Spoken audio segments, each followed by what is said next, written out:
بسم اللہ الرحمن الرحیم. السلام علیکم. This is Moon here and today I am here to talk about the great book the one thing. The one thing ایک famous self help book ہے جو گیری کیلر اور جے پیپرسن نے لکھی ہے. یہ کتاب زندگی کے مختلف ٹاسکس میں سب سے اہم سب سے امپورٹنٹ ٹاسک کو تلاش کرنے اور اسے اچیو کرنے کے بارے میں بحث کرتی ہے. اس کا خلاصہ یہ ہے کہ اگر آپ زندگی میں اپنی لائف میں ایک چیز میں بہت اچھے ہو جاؤ اور اس کے پیچھے ڈٹے رہو، اس کے پیچھے لگے رہو بہت دیر تک، تو تم ضرور کامیاب ہو جاؤ گے. اور یہی سکسیس کا سیکرٹ ہے کہ گوئنگ اسمال. آپ دیکھتے ہیں کہ ہر کسی کے لیے دن میں وہی 24 گھنٹے ہوتے ہیں، وہی برین ہوتا ہے اور وہی سب کچھ ہوتا ہے. لیکن ایسا کیوں ہوتا ہے کہ کچھ لوگ اوروں سے بہت زیادہ اچیو کر لیتے ہیں؟ اس کا آنسر ہے دے گو اسمال. گوئنگ اسمال ہے ان سب چیزوں کو اندیکھا کرنا جو آپ کر سکتے تھے، لیکن اس چیز پر آپ فوکس زیادہ کرتے ہیں جو آپ سب سے زیادہ امپورٹنٹ سمجھتے ہیں.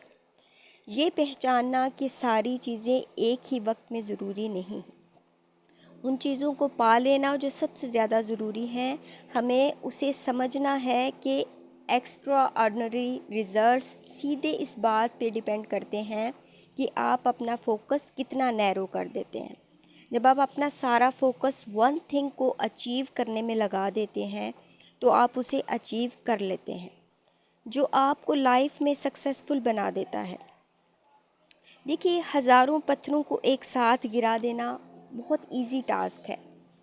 بس آپ کو سارے پتھروں کو ایک لائن میں لگانا ہے اور پھر صرف ایک پتھر کو دھکا دینا ہے اور اس کے بعد سارے کے سارے پتھر خود بخود گر جائیں گے.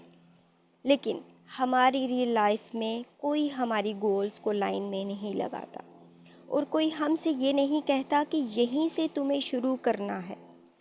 اس کے لیے ہمیں ہر دن اپنی پرائورٹی کو لائن میں لگانا چاہیے. ہمیں اپنے ہائیسٹ پرائورٹی ٹاسک کو ڈھونڈنا چاہیے اور پھر اس پر کام کرنا چاہیے. جب تک وہ اچیو نہ ہو جائیں یہ اپروچ کام کرتا ہے. ایکسٹرا آرڈنری ریزلٹس سیکوینشل ہوتے ہیں اور اس کے بعد ایک کے بعد ایک اچیو ہوتے ہیں اور ایک ساتھ نہیں. ملٹیپل ٹاسکنگ، کچھ لوگوں کو لگتا ہے کہ ملٹی ٹاسکنگ کرنے سے وہ زیادہ پروڈکٹیو ہو جائیں گے، لیکن ایسا نہیں ہے. آپ کبھی بھی ایک وقت میں 2 ٹاسک پر فوکس نہیں کر سکتے. جب آپ 2 چیزوں کو ایک ساتھ کرنے کی کوشش کرتے ہیں تب آپ کسی بھی کام کو اچھے طریقے سے نہیں کر پائیں گے.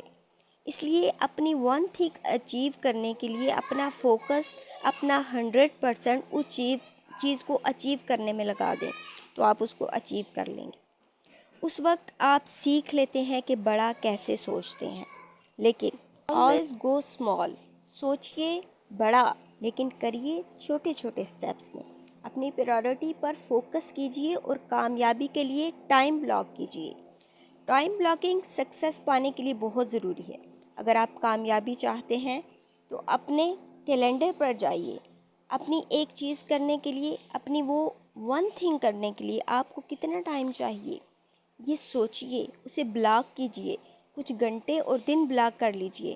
تب ہر دن اس کام کے لیے فوکس کیجئے، اس کام کے لیے کوشش کیجئے جس سے وہ کام آپ کی عادت بن جائے. دوسری تمام چیزوں، پیپرز، ای میلز، کالز کو انتظار کرنا پڑے. جب آپ ٹائم بلاک کرتے ہیں تو تب آپ سب سے زیادہ پروڈکٹیو ٹاسک کے لیے کوشش کر رہے ہوتے ہیں. ہمیشہ اپنے کام کو اپنی ذمہ داری سمجھیے، کوئی دوسرا نہیں. آپ اپنے کام کے خود ذمہ دار ہیں. اپنے نتیجوں کی ذمہ داری لے لینا سب سے طاقتور چیز ہے، کیونکہ کامیابی کے راستے میں حائل رکاوٹوں سے نپٹنے کے لیے ذمہ دار انسان دھکوں کو سہ لیتا ہے اور کنسسٹنسی سے چلتا رہتا ہے. یہ وہ مقام ہے جہاں آپ جانتے ہیں کہ آپ کو کیا کرنا ہے، آپ جانتے ہیں کہ آپ کو کیسے کرنا ہے، تو آپ کا اگلا قدم بہت آسان ہے. پھر اپنی ون تھنگ چوز کیجئے اور اسے کر دیجئے. پھر کامیابی آپ کا مقدر بن جائے گی. امید ہے آپ کو ویڈیو اچھی لگی ہوگی. اگر آپ چینل پر نئے ہیں تو چینل کو سبسکرائب کیجئے، ویڈیو کو لائک کیجئے، شیئر کیجئے اور کومنٹ سیکشن میں اپنے کومنٹ سے ضرور آگاہ کیجئے، ٹھیک ہے؟ اپنا بہت سا خیال رکھیے گا، دعاؤں میں یاد رکھیے گا۔ اللہ حافظ۔